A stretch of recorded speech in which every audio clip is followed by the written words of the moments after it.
even go ahead and take a look at this. TBC was a masterpiece. You're goddamn right it was. Okay, let me make sure that I'm just standing over here. Okay, we're good. Fucking deaf now, thanks. You're welcome. Okay, here we go. What's the name? I'm subbing so much. Let me link you guys his videos. I've watched a number of his videos before. I think they're amazing, and I still do. They're fucking awesome. Okay, here we go. Patch 8.2.5 revealed. Big new features for WoW's future. Blizz's policy backfire. Plus, we're hiring. Okay.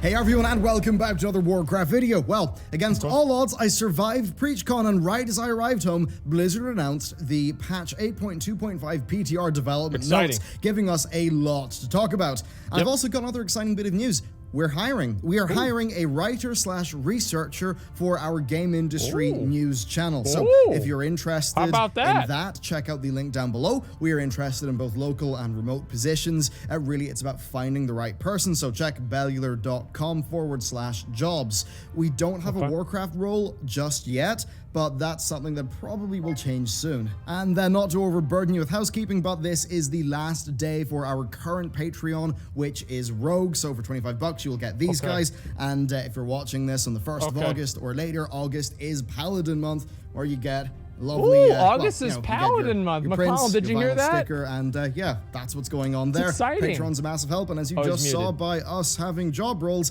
Patreon really does make things go bigger here, and we owe them so much for their support. So with that, let's get into patch 8.2.5's development. Okay. So Blizz posted the dev notes. Now that means that we're not on the PTR just yet, but chances are PTR will be released tonight. So expect a lot of coverage over the next few days, especially based on, if there's any spicy lore that the data miners end up getting. Now this pretty much perfectly lines up with the predicted dates in my my next 12 months of Blizzard video that I did a few days ago. So I'm feeling pretty good about our 8.2.5 launch predictions, plus the other expansion dates in that video. Now, what's nice is that 8.2.5 seemingly has a few surprise features. So, Party Sync. This is a new game feature that I didn't know about this, trialing in this PTR, and the goal is to help people play together. How does it work? Well, when players activate Party Sync, everyone in the party will be aligned to the same quest stage, and that includes phases. Then when you mouse over a quest, you can see where everyone in the party is in that quest, and if they're ready to turn it in. And I imagine there'll be a sort of a nice spruced up new UI for that. Now this is being complemented with a quest replay feature. This will allow players who've already completed a quest to replay the quest so they can help their friend do the quest. Now note that replaying a quest actually will get you rewards that are appropriate for your current level, regardless of the original level of the quest. Now this is good. This is good. This is good. It is good. I'm glad they're doing it because it is good. Really is quite the system. Replaying a quest, that's fairly interesting. As a content creator, it could be dead handy for getting footage of iconic old quests. Yeah, it is, McConnell. Shut the fuck up. Well, why is it not good? Why is it not good? You said this is not good. Why is it not good? Just watch the video. I have my own opinions about things, okay? Yeah, why don't you tell me? It's none of your business. This is your stream. I'm afraid of being proven wrong. If we have the right setup. For people who are leveling with friends, it's going to be fantastic. Let's say you're 40 levels above your friend. Well, with this feature, you'll be able to level together. If you don't even have a level gap, but you've just already completed a quest, well, you can re-clear a quest with your friend. That's a really great feature. That's good. This massively removes barriers that prevent people from feeling like they can play together. Yeah, and it's kind of annoying, especially like phasing now. You're still getting a decent enough reward for your character.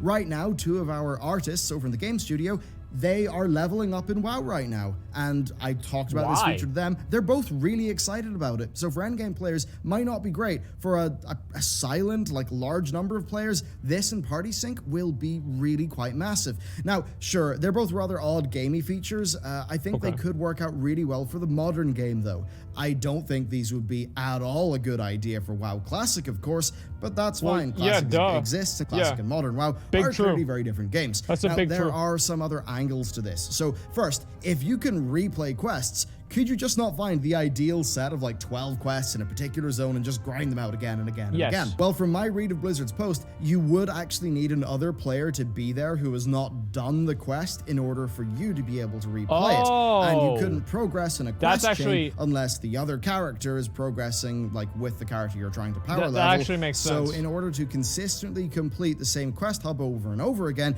you need a constant supply of fresh characters at the right quest state and an appropriate level. So it probably wouldn't work. Wait, so couldn't you just start the quest with your friend and then you complete it and your friend abandons it, then you do it again? Like, I'm pretty sure that's what would work, right? Yeah, you just abandon the quest. I mean, if we can figure out a way to manipulate this and take advantage of it, we're going to do it, all right, guys? Keep that in mind. We do the actual beta testing here on my stream by figuring out every single dumb fucking way that we can take advantage of what Blizzard does, and then they have to slowly change it. Out for boosting, but still, being a system of this nature in WoW, I'm pretty sure some quirky situations will appear. We will. Okay, past that, they're also loosening up level restrictions when queuing for instance content with your friends, such that lower level players can queue up for content and have their higher level friends join them, with the higher level people being scaled down. Can't wait to do Deadmines at 120. Now, Blizzard are initially going to implement this for dungeons and then for PvP instances. Now, scaling the higher level player down, that's extremely important. It's basically the only way they can do this right, because, yeah, it removes loads of abilities and a lot of player power. And as much as having those things would be fun and really can make time walking a blast, it would be just absurd for boosting characters, boost leveling, and I think it would upset the balance of how things kind of should reasonably be in the game. That said, if you want to see how crazy your power can go, head into time walking with like your Legion legendaries, all your BFA gear, your mock legendary cloak, maybe Shadowmourne or something, and see how that goes. It's pretty wild. It's a good fucking time. I don't think this is a big deal, right? Like, why do people need to queue low-level instances with high-level characters? Like, I think Blizzard does so many things to allow players to play with each other, it just kind of ruins the experience of playing with each other. And I don't know, I think maybe this could be an example of that, maybe not. It seems superfluous, it seems unnecessary. Just have your friend level up to max level, it's not a big deal. Like, why would it even matter? I don't know. I don't think it's a big deal at all. So Demon Hunter will have all the abilities at 70? I don't know. I mean, that's the thing. It just creates all these like weird questions and like things that they're trying to figure out. And I wish they'd just focus on making better high-end content. Like, just make better in-game content. Like, this is the thing. Like, nobody gives a fuck about this. Like, I mean, just make better high-end content. That's all you need to do.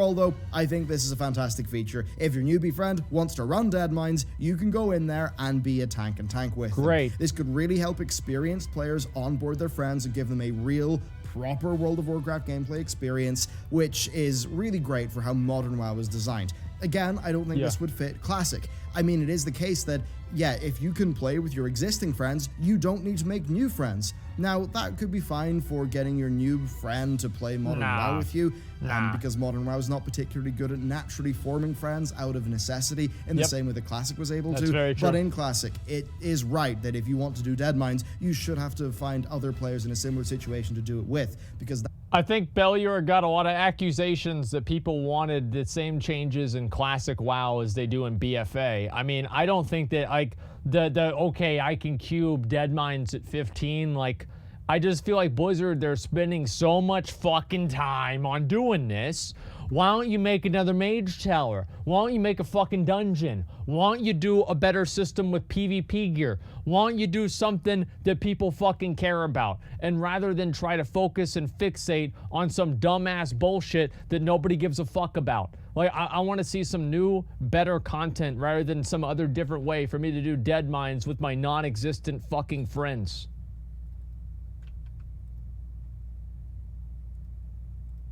I clicked the wrong area.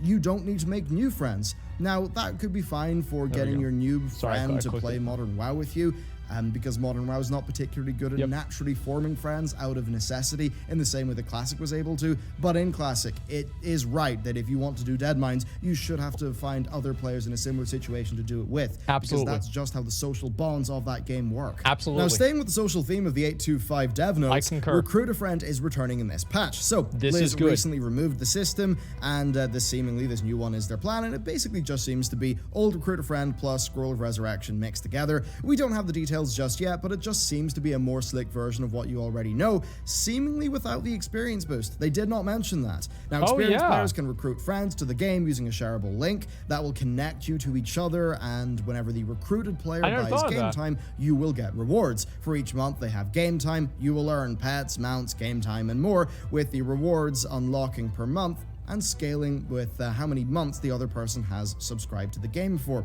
Now, the specifics really do matter here, but it does seem to me that this could be potentially more rewarding over time, especially with the game time and just, do they run it for 6 months? And is that how long you get rewards for? It could be a lot more than the previous system. Now, here's a real tinfoil take. It could be because they want to sweeten the deal, because basically they know their business model doesn't really depend massively on subscriptions. It's more about things like the level boosts, the mounts, and the like, which is why... I don't even want to hear that. I don't even want to fucking hear that, but I think that it's probably true. I mean, the fact is that this shit happens all the fucking time. I'm so goddamn sick of seeing this stupid-ass motherfucking bullshit. It drives me crazy. I don't know why. It's just the store mounts, the fact that they're trying to... Their model of making money is based off of selling microtransactions makes me fucking sick. The only good thing about this Recruiter Friend thing is this sentence right here. For each month you recruits have active game time, you'll earn a new reward such as unique pets, mounts, and game time, and more. So if it's like a creator code, like with Fortnite or whatever, oh my fucking god, dude. We're gonna farm the shit out of that. This is going to be heavily focused on mounts and pets and stuff like that, but maybe you won't have experience, and it's just about getting as many people into the game as possible. I mean, that is basically what a Recruit a Friend thing is going to be anyway. Now, as for the experience angle, well, they did not mention experience boost here. It would feel quite bad if the experience boost wasn't there. I think especially since WoW does have game features like the scaling, and now with Party Sync, where the experience boost wouldn't really lead to the problems of the old experience boost. Now, look, I loved getting mad RAF XP, and I was doing that multi-boxing back in the day, but I think it is also true that when you were doing that massively, you were out-leveling people, you were out-leveling zones, you got a very fractured, confused journey through Azeroth. But now that's not a problem, especially with things like Party Sync and Quest Replay. Wait, what the fuck? Yo, they changed the thing on Twitch. They changed the look on it. They changed it to Classic WoW, dude. Holy shit, man. It's happening, man. It is fucking happening. Look at that. They changed it right. See, they already know what's going to happen. As soon as Classic comes out, people are going to go crazy over it. That's your advertisement? Yeah, exactly. So yeah, if there's non-experience boost element there, even just if it's 25-40%, it would feel pretty scummy. And then I suppose I'll ad-lib in another tinfoil take here. What if 9.0 is doing the level squish? What if 9.0 has a bit of a world revamp or something like that? A new, new player experience. It would make a lot of sense that Party Sync, Quest Replay, and a revamped Recruiter Friend really good are point. all put in never place thought of that. and are working well before that new thing happens. And maybe that's why, Blizzard are doing this now, because they want to get a surge of new players in with that next expansion. Yeah, I agree if with it's that. going to have the level squish and maybe a revamped new player experience. Anyway, though, that's not all. We do have the 15th anniversary of World of Warcraft. This is included in this patch, and that pretty much confirms that this patch will be out before the 15th anniversary, which is not much of a surprise, and does fit our predicted schedule for 8.3 coming out a little bit later. So, in this, you'll be able to do 3 unique raids. They will feature old nostalgic encounters. It seems pretty cool, to be honest. We'll have to see what the specifics are. And that will get you the Obsidian Worldbreaker, which is a Deathwing-inspired reskin. It's not a Deathwing-inspired reskin. It's Deathwing. That's Deathwing right there. That's Deathwing. Period. I think that they're jumping the shark by allowing you to ride Deathwing. Okay? That's too much to me. It's too much. You shouldn't be able to ride Deathwing. Like, just stop. Just fucking stop. Of the Storm Dragon model. It does look pretty darn cool though. You're then going to be able to go back to an old school inspired Alteric Valley that will give you an event currency that can be exchanged for either a Stormpike Battle Charger or a Frostwolf Snarler. Now I'm very interested by this. Note that it's just giving you a currency that you can turn into those mounts. Now the thing with old school AV is that could last like 12 plus hours. So You dumb motherfucker, stupid piece of shit in chat. What the fuck's your name? Ravage King 99 and riding Sindragosa is okay? No, you dumb fuck motherfucker. Because you're not riding Sindragosa, you're riding Sindragosa's kids. You're not riding Sindra fucking Gosa. Look at it, it says Frost Brood Vanquisher. Brood. That doesn't mean it's the same fucking thing as Sindragosa. Holy hold on, shit. He might respond. Hold on. Who cares? Let's see what he says. Probably gonna be something else stupid. It's a different thing. I wonder if it's not about winning old school AV, it's just about queuing into it, going into an old school AV, and just participating in the battle. And that's pretty much what they're going with. And really, if doing it via currency system means that it can be old school AV that lasts for a very long time, I think that's really cool, especially if they do put in a reward for staying there the whole distance and being there to the bitter end and getting something. Then next up, Blizzard have announced Firelands Time Walking in 8.2.5. This is going to work just like Black Temple and Ulduar, so will be active during the Kata Time Walking week. But it's also an interesting lore opportunity. So here's the deal, right? So far, Ulduar and Black Temple have both been framed as us protecting the timelines against the Infinite Dragonflight. So in Black Temple, the quest text says that the Infinites are trying to give Illidan a better Mardoom attack plan, seemingly one that would mean that the events at the start of the Legion expansion wouldn't have happened in that way. And then for Ulduar, the quest text says that the Titan locks have been aged by thousands of years. So seemingly that's about breaking Yogg-Saron out. That's so not good. Who knows what the Infinite Flight could actually be doing with the Firelands. Fuck. Next up though, we've got bees. Yes, the bee mount will arrive in this patch. Alliance. I want to say one thing. People want the Onyxia mount. The Onyxia mount it's Onyxia's brood. What is the difference between Onyxian mounts and a Deathwing mount? Okay? It's the Elementium jaw. The Elementium jaw is not a biological trait of the drakes that are surrounding Deathwing. It is a specific trait to Deathwing. The Onyxian brood mounts all have the exact same biological traits. And let me even go further than that. I don't think we should have had the Onyxian mount either. I thought it was fucking stupid. The chest plate as well. It's the same fucking thing. We're riding Deathwing. It's too much, man. It's too fucking much. Riding Deathwing. Calm down. Players will get it by completing the quests from Barry the Beekeeper. This is perhaps going to be a bit like the Horde's Direhorn training quest line, so that'll be a pretty cool thing to do when the patch comes out. And also on the topic of visuals, they did confirm that the Worgen and Goblin revamp will arrive in this patch, which is exactly what we expected. So far, that is it for the 8.2.5 news, though a whole lot more will be revealed once the data miners crack into the initial build, which I do believe will be pushed to the servers this evening. But okay, let's move onwards to something completely different. The race to world first, Ashara, is over, with Method getting their first place kill and Limit getting their second place kill, I believe about 9 hours later, though do remember that Limit, of course, did have a head start because of the reset. And it was pretty cool as an event. The event itself set viewership records, at least for Method, who did extremely well. Red Bull did struggle to keep up, and that does make a lot of sense given the strength of Method's brand, them having more big name casting talent that's closer to the mythic scene, and well, quite simply, Method seemingly being a lot more popular than the other guilds. But that is something that could change. So this has been a great event for Limit's exposure, particularly. The was it the Limit's GM? No, I forget who it was. Anyway, Limit were streaming, right? They were streaming their raid perspective, and that stream actually beat Red Bull's stream, and that was especially interesting because they were streaming their team chat, which was really enlightening as well. So that actually could set the stage for Limit having more of a like position in the future, being a bit more known by people, having just, I guess, more fans. And what that could result in is the next race having a better storyline to it, because Limit will be a bit larger. And I think that would be really healthy for the scene in terms of driving viewership and creating stories, but really, that is what... I should make a guild and go for World first next time. You know, like, you just get everything emailed to mention Max's views. He was counting those because he says Limit, Limit streams got more than Red Bull, like he's referring to Max's stream. I mean, clearly. Yeah, and I'll call it World last. It'll be the Pet Battle Gods.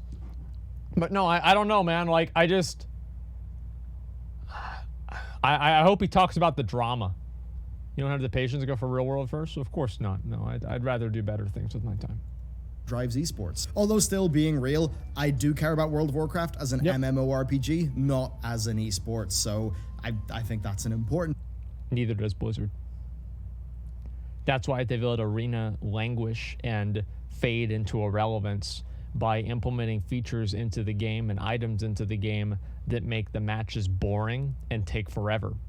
Also, they have not updated the format of PvP in a competitive environment in over 10 years. And because of that, players have gotten tired of it, and esports has evolved around Arena, and is one of the few games that is still left in the team deathmatch scenario in a world full of BRs and variables. Blizzard has no idea what they're doing. Period. Like, they don't know that they don't know how to make a good esports event. They just don't.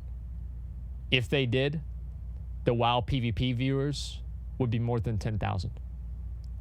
The game is boring. The events are boring. The content and the there's no player storylines. They never talk to the players. They want to do everything in a super stilted, stunted way that's left their viewership back in 2010 with probably even less than they had then. Like, they have no fucking idea what they're doing. They don't put enough money into it to encourage more people to compete. It's just...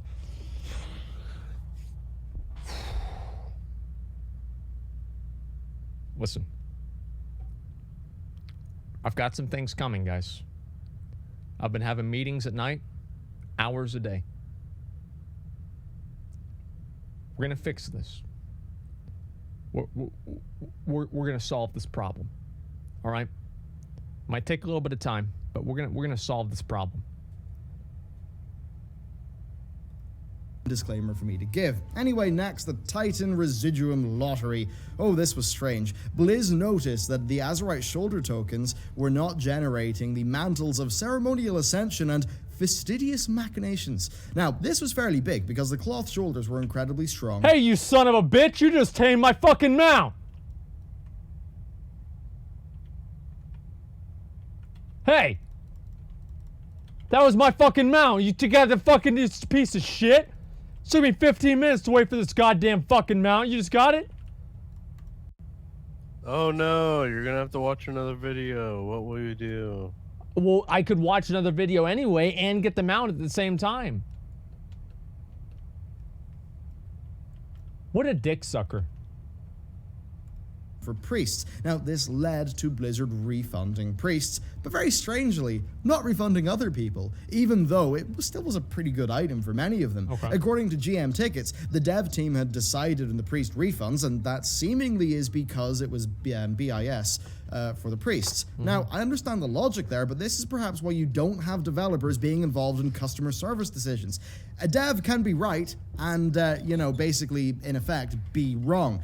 What do I mean here? Well, the fact here is that for the same action, some players are getting refunds, other players are not getting refunds. Now, the dev team logic, it's just not that relevant in this very simple situation, and I think anyone who's ever dealt with CS knows that just how this will make customers feel. The solution here is simple. If a refund is going out for the item, it should go out to everyone. Sure, the impacted items may not have been BIS for everyone, but in cases, it was quite a good item. Now, if an above average quality item has been removed from the token token and somebody purchased that token, then the average reward of that token would have been decreased. So by that logic, blanket refunds do make sense. Now, I've heard conflicted reports. I've seen like 8 hours ago people saying that GMs were not issuing refunds. Okay, let's talk about this real quick. So the fact is that like both situations, there's positives and negatives, right? If you refund it to everyone, then you're going to have people that just didn't get their BIS and they weren't even trying to get the thing that wasn't even refunded,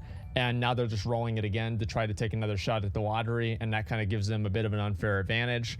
And you're going to have other people, if they only refund at the priest, then the priests are getting a unique advantage too. Gretzky, thank you very much for the 5 community subs. Like, to me, I don't really care how they do it. It's such a minor issue, it doesn't really matter. One way or another, it's just whatever to me. Gretzky, thank you again for the 5. Thank you, man. For the leather piece, I've seen some people say that they are. So right now it seems like Blizzard don't have a clear policy. That's probably evolving. Overall, I do expect Blizzard will just come to their senses and do the right thing, though, which is to just refund everyone. So there you go, the post-PreachCon episode of the news. Big congratulations to my friend Taliesin for getting his episode out on Monday. I stayed at PreachCon an extra night. I drank far too much, with the and 5. I felt Thank you, man. far too rough. Thank you very much. Weekend and Monday to get the show out. That said, Monday night is when the PTR notes dropped, so it was pretty darn handy. Now, with that, if you're interested in working with us, be it remote, be it in person, specifically for our game industry news channel, our second channel, bellular.com/jobs, link in the description below. Send us an application. We'll see, we'll see how it goes. There might be quite a few applications. It'll probably take a bit of time to sift through, but as you can see, we are, things are advancing a little bit. We've had a lot of support from the Bellular News Patreon, and that's really helping us get this role as well. With even our sponsors like Skillshare, who really do make a big difference, both to this and also to our game development efforts. So, a big thank you to everyone for helping us out, and hopefully this is just the first of many more people who are coming onto this channel, or our channels, to help us produce more content. Even for World of Warcraft, there are 2 series that are going to take between 1 and 2 years in terms of their overall runtime that I think people are absolutely going to love, that we've been working on for about 4 months now. And we want to get 1 or 2 more people on board so we can actually make those things a reality. So between our sponsors and our patrons, it does take quite a lot to actually get the extra people on board to make that amount of content. Nick. But we could actually get there, which is really, really quite exciting indeed. And then I suppose on that, July is Rogue Month. So if you watch this video on the day of release and you still want the Rogue print, you can get that. And if you are watching this after, then you can also pick up next month's the Paladins print, which is the Paladin themed one. And there again, we fucking go. Going back to those jobs, the people who support us on these, they really do help that happen. And we should subscribe to Bellular on Patreon, man. Different shores are best off for their classes. There are less options and actually an advantage to their roles. Yeah, the thing with that is what I was saying before, is that every direction they take it in, someone gains an unfair advantage. And it's just, the truth is, don't fuck up. That's the truth.